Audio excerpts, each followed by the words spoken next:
The Austin sun beat down outside the floor-to-ceiling windows of the CEO's office at Centric Tech Tower, a relentless shimmering heat that felt a universe away from the refrigerated chill within the room. It was an expensive chill, the kind that hummed quietly from hidden vents, designed to keep multi-million-dollar servers and high-stakes executives cool. Douglas Hale, 59 years old, felt none of its comfort. He felt only a spreading, glacial numbness that started somewhere deep in his chest.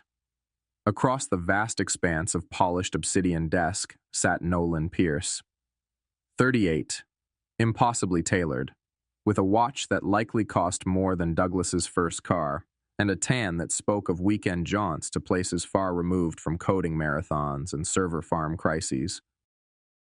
Nolan had been CEO for a mere 6 months, swept in on a wave of investor enthusiasm for disruption and synergistic realignment. He lounged back in the ergonomic leather chair, a chair Douglas himself had helped select years ago, prioritizing lumbar support over flashy design, with a practiced ease that bordered on insolence. "Doug," Nolan began, his voice smooth, modulated, the kind honed in countless boardrooms and investor pitches. He steepled his fingers, a gesture Douglas had come to recognize as the prelude to something unpleasant, delivered with a veneer of detached reason. "We've been looking hard at the strategic vectors for Q4 and beyond. The landscape is dynamic, aggressively so." Douglas said nothing. He simply watched the younger man, the lines around his own eyes, lines etched by decades of building this company from 3 hopefuls in a sweltering garage to this glass and steel behemoth, feeling suddenly, starkly prominent. He knew every beam, every circuit board, every late-night pizza order that had fueled Centric Tech's improbable rise. It felt less like a company and more like an extension of his own nervous system. Nolan leaned forward slightly, the picture of earnest consideration. "And as we pivot towards a more agile, predictive model, maximizing next-gen data integration, well, the board feels, and I concur, that we need a leadership profile that intrinsically aligns with that forward trajectory." He paused, letting the corporate jargon hang in the air like expensive, meaningless perfume. "We need someone different at the operational helm." The glacial numbness in Douglas's chest cracked, replaced by a sickening hollow punch beneath his ribs. He could feel the blood draining from his face, yet years of maintaining composure under pressure held him still. He'd navigated hostile takeover bids, market crashes, the sudden death of his co-founder. He thought he was immune to corporate shocks. He was wrong. "Different," Douglas repeated, the word tasting like ash in his mouth. His voice was steady, betraying none of the chaos erupting within him. "Exactly." Nolan nodded, perhaps mistaking the steadiness for acceptance. "Someone with a fresher perspective on market penetration, someone perhaps less invested in the legacy systems." He offered a smile that didn't reach his eyes that held the cool calculation of a chess player assessing a pawn. "We appreciate everything you've done, Doug." "Truly, you built the foundations." He paused, searching for the final, curated phrase. "But the truth is, for where we're headed, you're just a little too foundational." "Foundational?" The word struck Douglas with the force of a physical blow. Not obsolete, not outdated, but foundational. Like bedrock, something solid and essential, but ultimately meant to be built upon, surpassed, and perhaps forgotten. He, Douglas Hale, co-founder, chief architect of Centric Tech's success, was being relegated to the basement of the structure he had erected. He saw it then, clear as the Austin skyline outside the window, the carefully orchestrated meetings where his input was politely ignored, the strategic hires Nolan had made without consulting him, the subtle isolating maneuvers. This wasn't a sudden decision. It was the final clinical move in a game he hadn't even realized he was playing until checkmate was called. Stunned, the sense of betrayal a cold fire licking at the edges of the numbness, Douglas Hale looked at the young man who had stolen his life's work, offered a tight, almost imperceptible nod, and felt the first dangerous ember of something other than shock begin to glow deep within the wreckage. The memory surfaced, sharp and unwelcome, as Douglas walked numbly down the corridor he had paced countless times. It wasn't just one clash, but a series of them, escalating frictions like tectonic plates grinding against each other before an earthquake. One particular board meeting, perhaps 3 months prior, stood out with chilling clarity. The proposal on the table, championed with fervent energy by Nolan, was the acquisition of Innovate Solutions, a flashy startup with promising AI algorithms but financials that looked more like aspirational sketches than hard data. They promised rapid market capture in a sector Centric Tech had been cautiously exploring. Douglas, seated at his usual spot near the head of the polished mahogany table, had presented his team's due diligence report. His voice, calm and measured as always, carried the weight of 30 years' experience navigating tech booms and busts. The projected synergies are optimistic, to say the least, Douglas began, pointing to a section highlighting inconsistencies in Innovate's user acquisition costs and their burn rate. Their valuation is predicated heavily on future potential, with very little demonstrated profitability. Furthermore, they've bypassed several standard regulatory compliance checks in their rush to market. Our internal protocols require a much deeper dive before we commit this level of capital.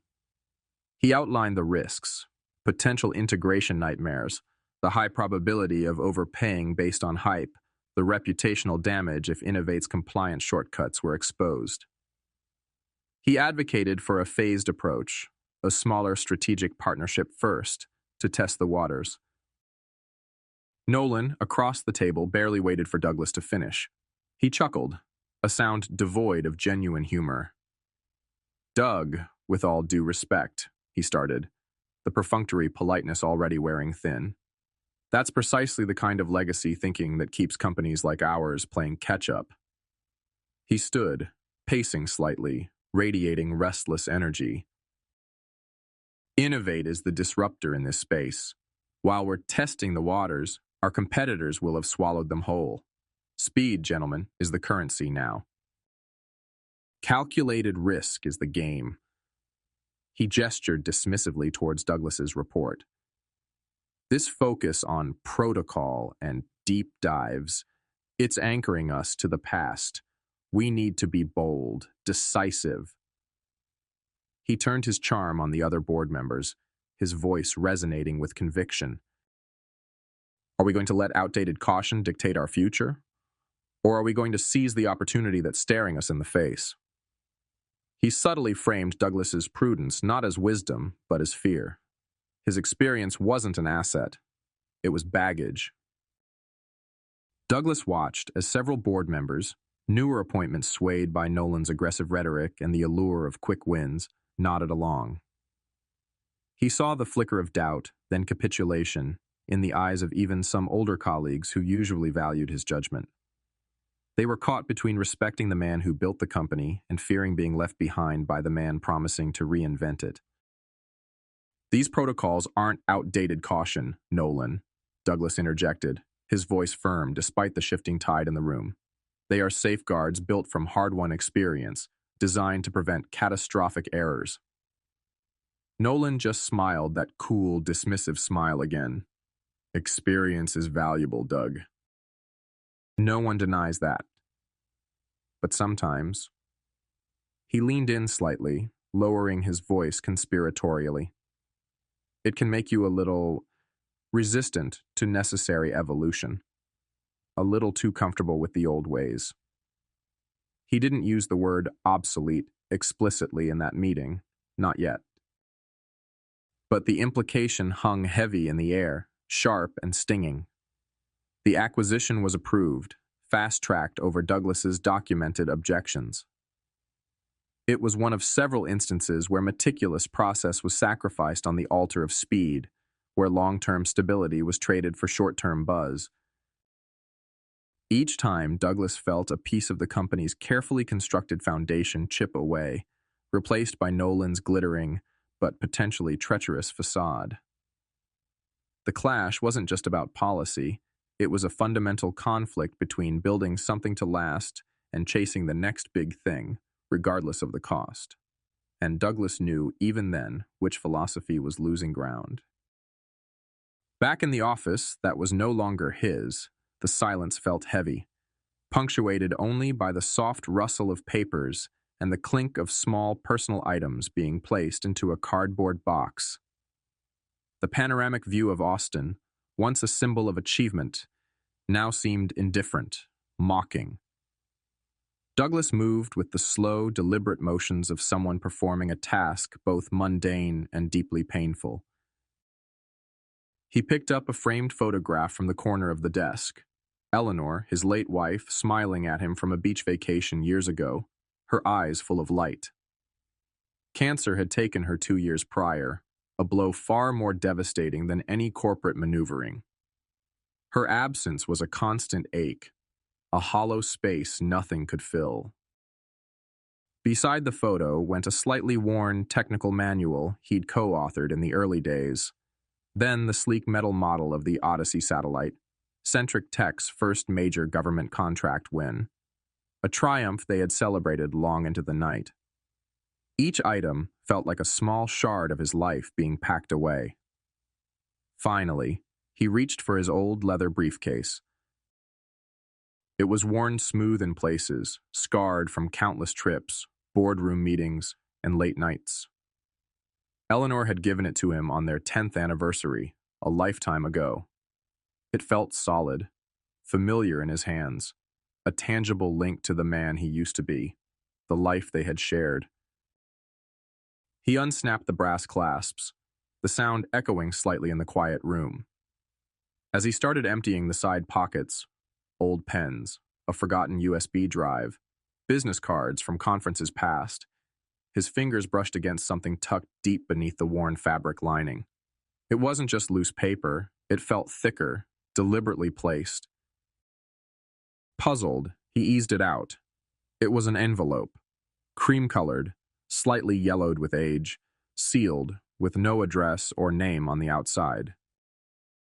But he recognized the elegant, slightly slanted handwriting instantly. Eleanor. His breath caught. He didn't remember her ever putting anything like this in his briefcase. He sank into the visitor's chair, the cardboard box momentarily forgotten. His fingers trembled slightly as he carefully broke the seal, the dry paper tearing softly.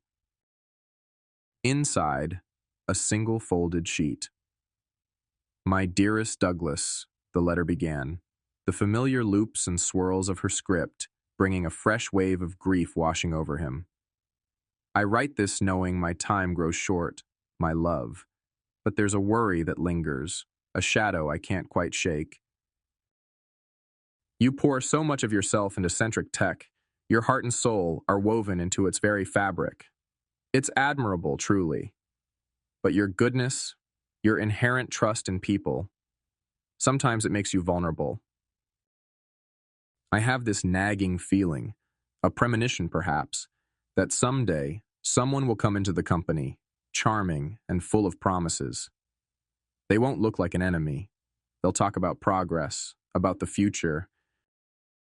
But listen closely to your gut, my love, because I fear someone will come not to help build alongside you, but to take what you have painstakingly created. Someone will come not to help, but to steal. Protect what is yours. Protect our legacy. Forever yours, Eleanor." Douglas stared at the words, the ink slightly faded, but the message utterly, chillingly clear. It was dated 6 months before she passed away, written during a period when she was often quiet, reflective, perhaps seeing things with a clarity that illness sometimes brings. He read the warning again. Someone will come not to help, but to steal. Nolan Pierce's face flashed in his mind. The easy charm, the dismissal of established safeguards, the relentless focus on acquisition and restructuring. the coldness in his eyes when he'd delivered the final verdict. Eleanor hadn't known Nolan, couldn't have.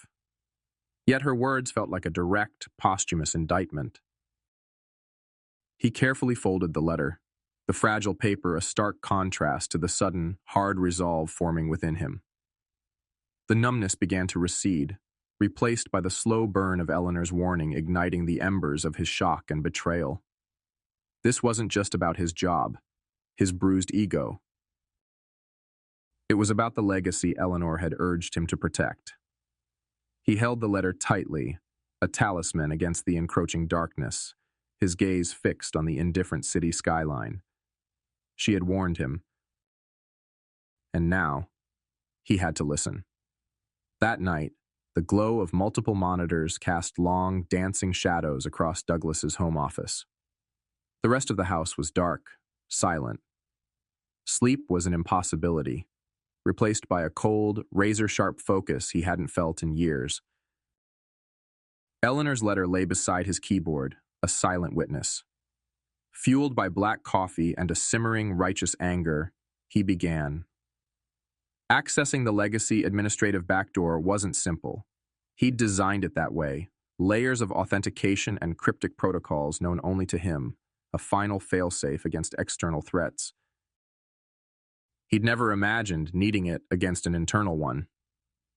His fingers flew across the keyboard, navigating pathways invisible on any standard organizational chart, bypassing the sleek, modern interfaces Nolan's team had implemented. It felt like slipping through a hidden panel in a house he'd built, entering the building's very skeleton. Once inside the core systems, bypassing the standard audit trails that Nolan and Grayson, the CFO, likely monitored, Douglas started pulling raw transaction logs, cross-referencing payment approvals, vendor registrations, and project budget allocations going back 12 months, then 18. At first, it was subtle. An unusually large invoice from a Synergy Ventures for strategic consulting, approved directly by Nolan shortly after his arrival. A series of payments to Apex Innovations for software licenses Douglas had never heard of, coded to projects already marked as complete under different vendors. Small discrepancies, easily overlooked individually, dismissed perhaps as administrative errors in a rapidly changing environment. But Douglas wasn't looking at them individually. He was looking for patterns, the ghosts in the machine. He started mapping the vendors. Synergy Ventures,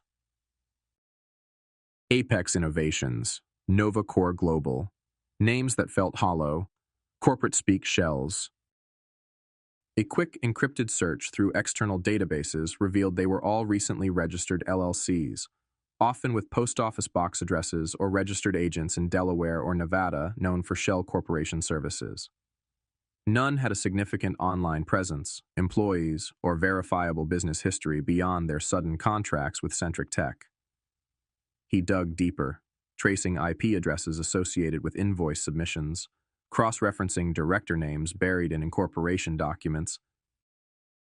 The connection started solidifying. Apex Innovations shared a registered agent address with a holding company Nolan had been tangentially linked to before joining Centric.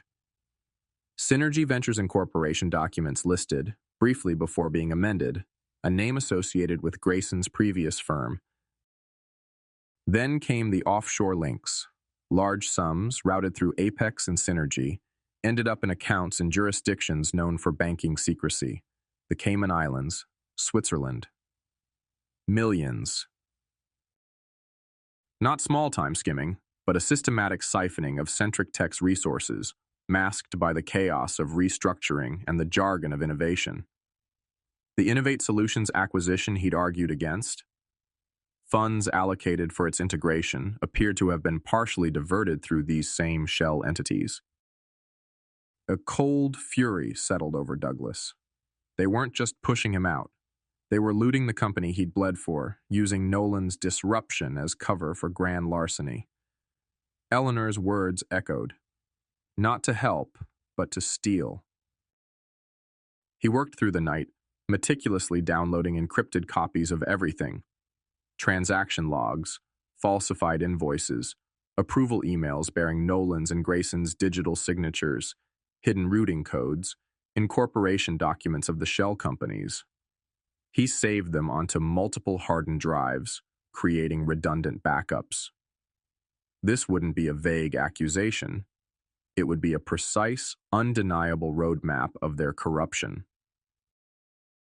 As dawn broke, painting the Austin sky in pale streaks of pink and orange, Douglas Hale wasn't just a discarded executive anymore. He was an auditor, armed with the truth and his intimate knowledge of the systems being exploited. The secret audit had begun several days into his clandestine audit, fueled by caffeine and grim determination. An encrypted notification popped up on Douglas's secure laptop. It wasn't from any of his usual contacts. The sender ID was unfamiliar, alphanumeric gibberish, but the encryption protocol was one he recognized, a high-level commercial standard Miles Chan had been interested in exploring years ago. Miles. A bright young spark Douglas had taken under his wing straight out of university, sharp, inquisitive, with an innate knack for sniffing out anomalies in complex systems. Douglas had mentored him, championed his rise through the ranks in the IT auditing department. Then, about 4 months ago, shortly after Nolan's restructuring began, Miles had been abruptly reassigned, a lateral transfer to manage IT for a small, almost forgotten subsidiary branch in Dallas. At the time, Douglas had suspected it was because Miles asked one too many pointed questions about the budget allocations for Nolan's pet projects. With a knot of anticipation tightening in his stomach, Douglas authenticated the connection and opened the message. Mr. Hale, it read, the formal address a sign of respect Miles had never dropped. I hope this message finds you well, under the circumstances. I wouldn't normally reach out like this, but things here, they don't feel right. Specifically regarding the vendor accounts for Apex Innovations and Synergy Ventures, and the back-end logs for the Innovate Solutions integration project. Douglas leaned closer to the screen. This was it. About 2 months ago, the message continued. I noticed discrepancies in the access logs, unusual admin overrides, specific transaction records being accessed, and then vanishing from the active logs shortly after hours. When I flagged it through standard channels, my query was shut down quickly by Mr. Grayson's office, citing system optimization routines. A week later, my transfer orders came through. But there was something you always told us during training, sir. You said, systems can be compromised, data can be manipulated, but the one thing you control is diligence. Back up everything critical offline. Always keep a separate record, just in case trust is broken. Douglas felt a surge of warmth, a flicker of pride cutting through the anger. He had taught them that. It was born from surviving the dot-com crash, seeing supposedly solid companies evaporate overnight due to hidden financial rot. I didn't trust the explanation, Miles wrote. Before my access was restricted prior to the transfer, I ran a deep diagnostic and managed to pull copies of the server logs for those specific vendors and projects, including the supposedly optimized entries showing deletion commands originating from IPs traceable back to the executive floor network.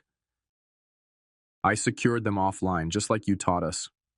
I heard about your departure, sir. It solidified my concerns.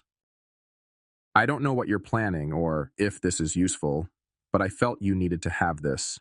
It feels important. Below the text was a secure, encrypted download link.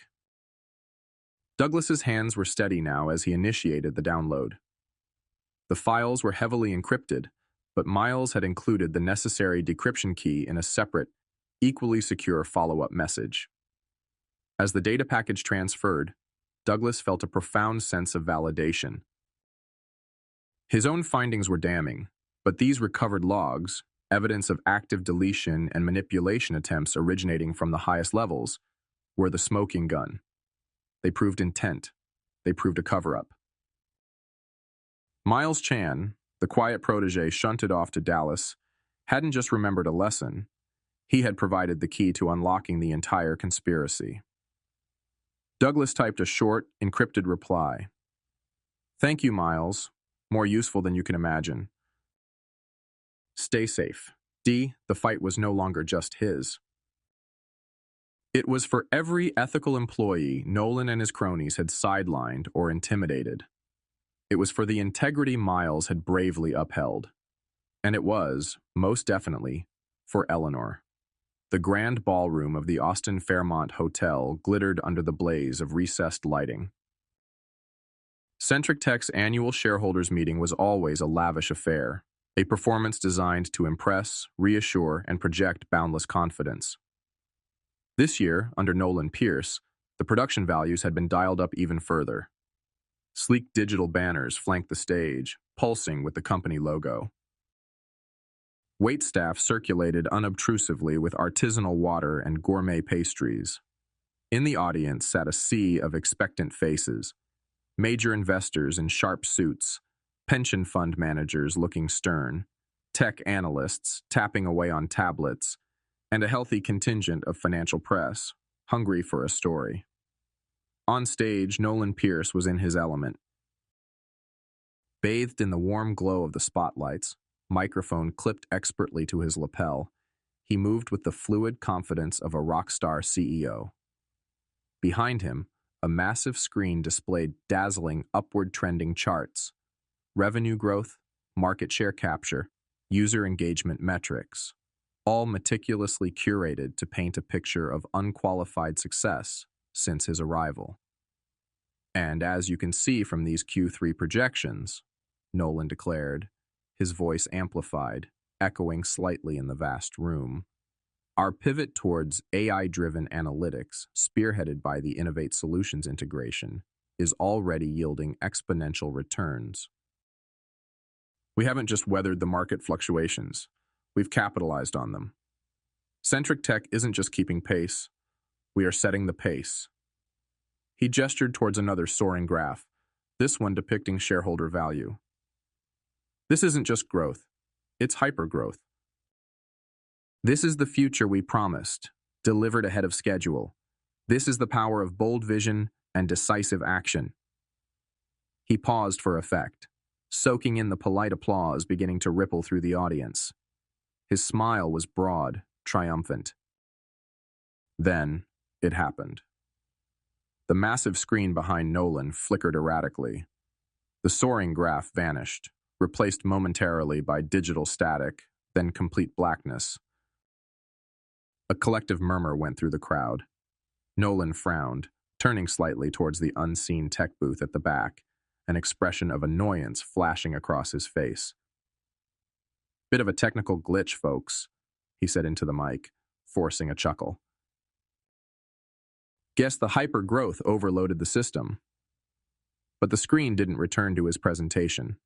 Instead, white text appeared starkly against the black background, sharp and accusatory. Centric Tech, internal forensic audit findings confidential. Evidence of systemic fraud. A stunned silence fell over the ballroom. Nolan froze, his smile evaporating. The text vanished, replaced by a simple flowchart. At the top, Centric Tech. Below it, arrows pointed downwards to logos. Apex Innovations, Synergy Ventures, NovaCore Global. Lines snaked out from these boxes, leading to offshore bank accounts, labeled with dates and staggering dollar amounts. 2.5 mirror, 4.1 mirror, 1.8 mirror. The screen changed again. Scanned copies of inflated invoices appeared, supposedly for consulting services and software licenses, the amounts matching the flowchart. Nolan Pierce's digital signature was clearly visible on the approval line, alongside CFO Grayson's. Then, emails flashed up, terse exchanges between Nolan and Grayson discussing budget reallocations, referencing creative accounting for the Innovate integration. Nolan's face was sheet white now. He fumbled with his microphone, opening his mouth, but no sound came out. The audience was utterly transfixed, phones held aloft, recording. The final, devastating blow landed. A new screen showed server log entries, the ones Miles Chan had recovered. Timestamps indicated access from IP addresses linked to the executive floor. Red highlights showed specific transaction records being accessed, followed immediately by deletion commands. The dates aligned perfectly with periods just before quarterly reporting or internal reviews.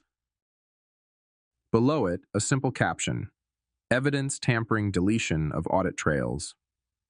The presentation concluded with a final slide, a list of names under the heading Parties Implicated. Nolan Pierce.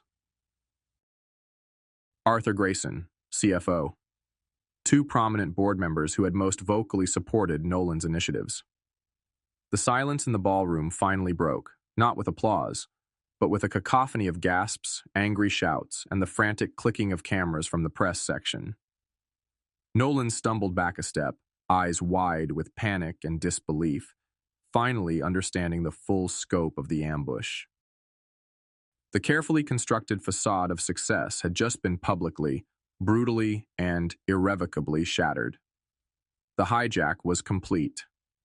The final slide, naming the implicated parties, hung on the giant screen like a death sentence. The ballroom had descended into utter chaos.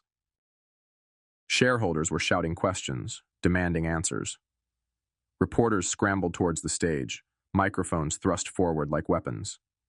Security guards, caught completely off guard, tried ineffectually to form a cordon around the stage, overwhelmed by the surge. Nolan Pierce stood paralyzed, his face a mask of disbelief turning rapidly to raw panic. His eyes darted towards the exits, then back at the damning evidence displayed behind him. CFO Arthur Grayson, who had been seated in the front row, looked physically ill, slumping in his chair. The two implicated board members exchanged horrified glances, one attempting to subtly edge towards a side door, the other frozen in place. Nolan finally found his voice, grabbing the microphone again. This is slander. A malicious attack. Fabricated data. His voice cracked, lacking any of its earlier conviction. Security. Shut that screen off. Escort these. But his desperate commands were drowned out by a new, authoritative presence. From the main entrance of the ballroom, moving with calm purpose through the stunned crowd, came several figures in dark suits, badges clipped discreetly to their jackets, flanked by uniformed Austin police officers. They weren't shouting. They didn't need to. Their determined advance cut through the noise and confusion like a scalpel. They headed directly for the stage and the front row. This wasn't a spontaneous reaction to the presentation. Douglas, through his lawyer, had delivered a comprehensive, meticulously organized package of evidence, the same evidence just displayed, plus sworn affidavits and detailed financial trails, to the U.S. Attorney's Office and the SEC's Regional Enforcement Division 48 hours earlier. He hadn't just planned the reveal. He had ensured the legal mechanism was already primed and waiting for the public confirmation. One of the lead investigators, a woman with sharp eyes and an air of quiet authority, approached Nolan Pierce. Mr. Nolan Pierce, she stated clearly, her voice cutting through the remaining din. You are under arrest for conspiracy to commit wire fraud, securities fraud, and money laundering. Simultaneously, other officers approached Arthur Grayson and the two board members named on the screen. The same charges were read, Miranda rights recited calmly amidst the flashing cameras and shocked murmurs. Nolan sputtered, "You can't, this is outrageous!" But his protests died as handcuffs clicked firmly around his wrists. The arrogance that had defined him moments ago crumbled completely, replaced by stark terror. Grayson offered no resistance, seemingly resigned. One board member began to weep quietly. The other stood stiffly, refusing to meet anyone's eye as he was led away. The swift, almost clinical precision of the arrests stood in stark contrast to the preceding chaos and Nolan's bombastic presentation. The wheels of justice, set in motion by Douglas's quiet, methodical work and Eleanor's prescient warning, had ground inexorably forward. As the accused were escorted out of the ballroom, leaving behind a maelstrom of bewildered investors and frantic reporters, one thing was crystal clear. The reign of Nolan Pierce at Centric Tech was over, brought down not by market forces, but by the ghosts of the past and the undeniable weight of the numbers. The fallout was just beginning. In the chaotic days following the shareholders' meeting fiasco and the arrests, Centric Tech felt like a ship adrift in a storm. Panic rippled through the employees, stock prices plummeted, and clients demanded reassurances that were hard to give.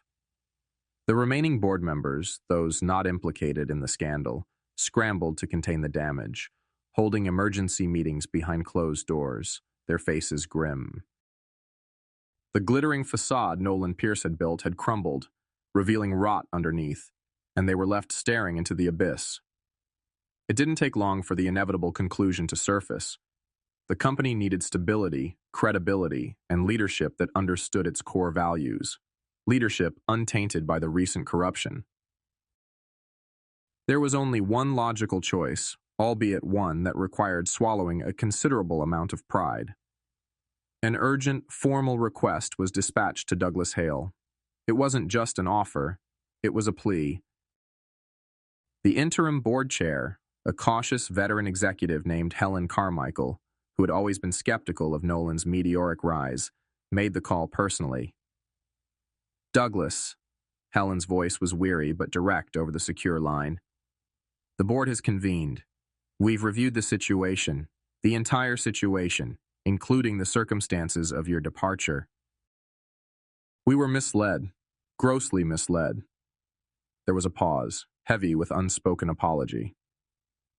The vote was unanimous. "We need you back, Douglas. We need you to lead Centric Tech out of this crisis, as CEO." Douglas sat in his home office, the same room where he had meticulously pieced together the evidence. He listened calmly. Vindicating Eleanor, exposing the fraud, that had been the driving force. Returning to the corporate battlefield hadn't initially been part of his plan. He'd envisioned a quiet retirement, perhaps some consulting. But looking at the wreckage Nolan had caused, thinking of the thousands of employees whose livelihoods were now at risk, thinking of the company's potential squandered, he knew he couldn't walk away. This wasn't just about restoring his name, it was about restoring the company itself. "Helen," he replied, his voice steady, "Centric Tech deserves ethical leadership and a chance to rebuild trust. If the board is truly committed to that path, I will accept." His return wasn't marked by fanfare, but by quiet determination. His first act was an all-hands company-wide video conference. Gone were the flashy graphics and buzzwords of Nolan's era. Douglas appeared simply, speaking directly from his old, now reclaimed office. "I know the past few months, and especially the past few days, have been incredibly difficult and unsettling," he began, his tone somber but reassuring. "Trust has been broken, not just with our shareholders and clients, but within our own walls. That stops now." He didn't dwell on the arrests or the scandal itself. The facts spoke for themselves. Instead, he focused on the future. "Our foundation, the real foundation, is built on integrity, innovation driven by purpose, and respect for the process and for each other. We lost sight of that. My primary mission now is to restore that foundation, brick by brick." He announced immediate actions: a complete overhaul of internal auditing procedures, enhanced whistleblower protections, a review of all contracts signed under Nolan's tenure, and the dissolution of the opaque structures Nolan had created. He made it clear that ethical conduct and transparency were non-negotiable. He promised regular, honest communication. He also made a point of visiting various departments, talking directly with engineers, support staff, and mid-level managers, people who had felt ignored or marginalized during Nolan's reign. He listened to their concerns, acknowledged their contributions. Miles Chan was immediately brought back from Dallas and promoted to lead the new, independent internal audit task force. There was no magic wand, Douglas knew. Rebuilding trust would take time and consistent effort. But as he walked the familiar halls again, not as a ghost haunting his past, but as the leader tasked with charting the future, he felt a sense of purpose replace the bitterness.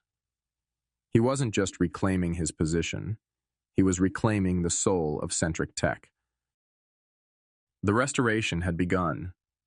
6 months later, the Austin sun still beat down on Centric Tech Tower, but the atmosphere inside had undergone a profound transformation. The frantic energy of crisis had given way to a steady, focused hum of productivity. The stock price had stabilized and begun a slow, healthy climb, buoyed by renewed investor confidence and transparent leadership. Clients who had wavered were reaffirming their partnerships, reassured by the company's decisive return to ethical practices. Douglas Hale, back in the CEO's office, looked out at the city's skyline. The view no longer felt mocking, but earned. The path hadn't been easy. There were difficult decisions, lingering legal battles related to the fraud, and the slow, painstaking work of rebuilding morale. But under his steady hand, guided by the principles he'd always championed, Centric Tech was not just surviving, it was healing, becoming stronger and more resilient than before. The internal auditing department, now led by Miles Chan, operated with rigorous independence. New compliance protocols were firmly embedded in the company culture. Open communication channels allowed employees to voice concerns without fear of reprisal. The foundational principles Nolan had derided were once again the bedrock of the company's operations. One afternoon, Douglas stood before a group of bright-eyed university interns and new hires gathered in the company's redesigned training center. He wasn't delivering a typical corporate welcome speech. "Centric Tech is more than just code and profits," he said, his voice carrying warmth and conviction. "It's about building something lasting, something trustworthy. That requires not only innovation in technology, but unwavering integrity in how we conduct ourselves. Numbers tell stories, and it's our job to ensure they tell the truth." He paused, a softer expression crossing his face. "My late wife, Eleanor, understood the importance of that foundation, the vulnerability that comes when trust is misplaced. She believed deeply in nurturing potential and upholding ethical standards." He gestured towards a newly installed plaque on the wall. "That's why today, I'm honored to announce the launch of the Eleanor Hale Mentorship Program for Ethical Finance Auditing. This program," he continued, looking directly at the young faces, "will provide scholarships and dedicated mentorship to aspiring young professionals committed to upholding the highest standards of integrity in our field. It's our investment in ensuring the future of finance is guided by conscience as much as by calculation." He saw nods of understanding, sparks of inspiration in their eyes. Miles Chan stood near the back, a quiet smile on his face. Later that evening, Douglas lingered in his office, the city lights twinkling below. He picked up the framed photo of Eleanor, tracing her smiling face with his finger. The letter she had written remained tucked safely in his briefcase, a reminder of the precipice from which they had pulled back. "We did it, Eleanor," he whispered softly. "We protected our legacy." The pain of her loss would never fully disappear, but now it mingled with a quiet sense of peace and accomplishment. He hadn't just avenged a personal wrong. He had steered his life's work back towards the light, ensuring its future was built not on treacherous shortcuts, but on the enduring strength of integrity. And in honoring Eleanor's memory, he had planted seeds for a new generation to carry that torch forward. The future, once stolen, was now restored.